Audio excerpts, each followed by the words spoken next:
Welcome to the vent. The IMAX experience is all about getting you into the movie, making you part of that movie. And Hollywood filmmakers are looking for something that differentiates their film. We have cameras that have been up in space, we've got cameras that have gone to the bottom of the ocean, we've got cameras that run at high speeds, we've got them all. So a few years back, we were very saddened by the news that IMAX was leaving our shores, and we had a very sad farewell for it. But at the event, we have very good news because IMAX has come back to South Africa and come back to our shores to bless us with the full movie experience. Today I'm sitting with Andrew Cripps, the IMAX president, and he's going to tell us why people should go back to see IMAX.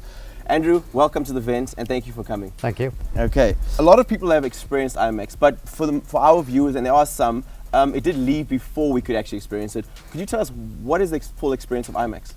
I think IMAX, the best way to describe it is the world's most immersive viewing experience.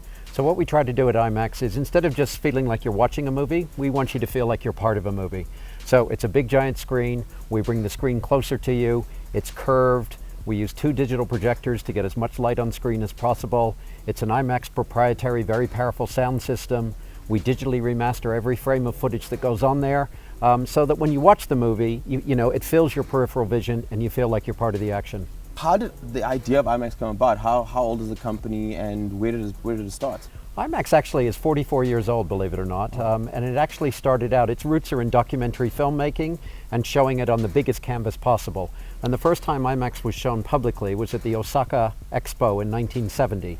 So we've come a long way since then.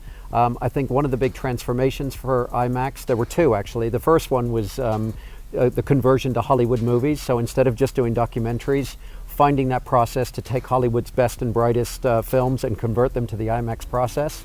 The second big transition for IMAX was digital. And when digital came about, it allowed us to do a far broader array of movies at a cost-effective price that cinemas could afford to show them. They're not the big old 70mm film platters. Now it's a drive that, you know, is easily received by the cinema and gives them a lot of flexibility in programming. In terms of the full cinema experience, I mean, at the event, that's one thing we love is that we always believe people should come back to cinema, and this is how our films should be experienced. Why do you think South Africa is ready for it now, though? Well, I think if you look around the world, I mean, South Africa is part of that. But, you know, consumers now have wonderful, you know, plasma screen televisions in their house. They have surround sound. I think the exhibition industry in general, and IMAX is part of that, have to give consumers the reason to leave their home, get in their car, drive to the multiplex, and see movies the way filmmakers intended. When a filmmaker sits down to make a movie, he doesn't make it for the iPad or the iPhone. He makes it to be seen in a fantastic, you know, movie palace. And, you know, that's what we can show consumers nowadays. In terms of shooting, because I know that there are cameras to shoot directly at IMAX, but they are very expensive. So that means mostly your blockbusters we shoot on IMAX.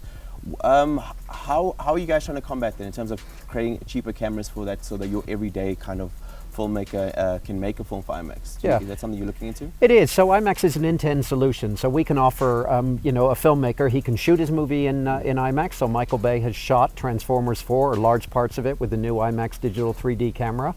Or you can convert it after the fact. So, you know, the filmmaker will approach us, he'll talk about, you know, whatever movie he's got that he wants to do it in IMAX, and we'll figure out, are we going to shoot it with the IMAX cameras, or are we going to convert it after the fact?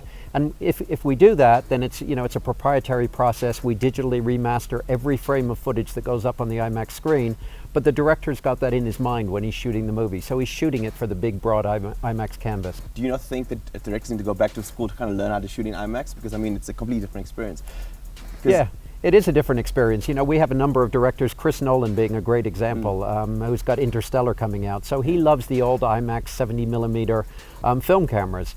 He's shot a number of movies with those, and that's just the way he shoots. And, you know, a lot of filmmakers take their lead from other filmmakers. So we had a filmmaker in London last week asked if he could come and see The Dark Knight Rises because he wanted to see what it looked like in IMAX and how they used the IMAX cameras and the transition from the IMAX footage to the normal footage. So, you know, it's a process that I think other directors pick up on. And I know that you've converted a lot of films back to IMAX using obviously DMR technology.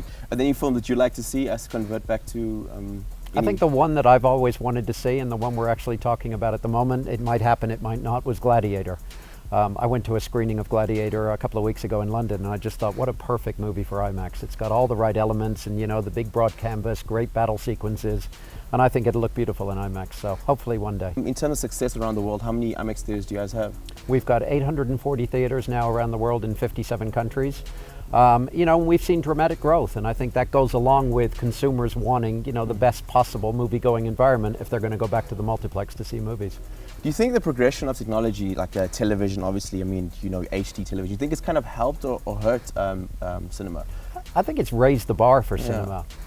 So, you know, I think, you know, exhibitors, you know, I travel a lot and I go around the world, so you now see luxury, VIP cinema, you see in-theater dining experiences, you see IMAX, and I think, you know, that's all raising the bar and enticing consumers to, you know, go out to the movies again. Because I mean, we do agree, and one thing we're at the event is that you need to watch film in cinema. Watch it here, then wait for it to come on DVD. Absolutely. And I think that in terms of cinema, we're coming back to it because we're looking at TV and we're saying, okay, well, they're making better TVs, but to actually truly truly watch a Transformers, we have to watch it here.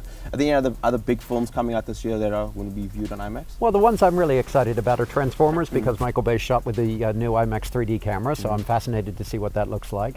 Interstellar that Chris Nolan has shot with the IMAX film cameras, which comes out in November. And then the last of the Hobbit series. We've had great success with the previous two Hobbit movies. This is the third of the trilogy. I'm very excited to see it in IMAX. So we can't wait. So thank you so much for joining us today.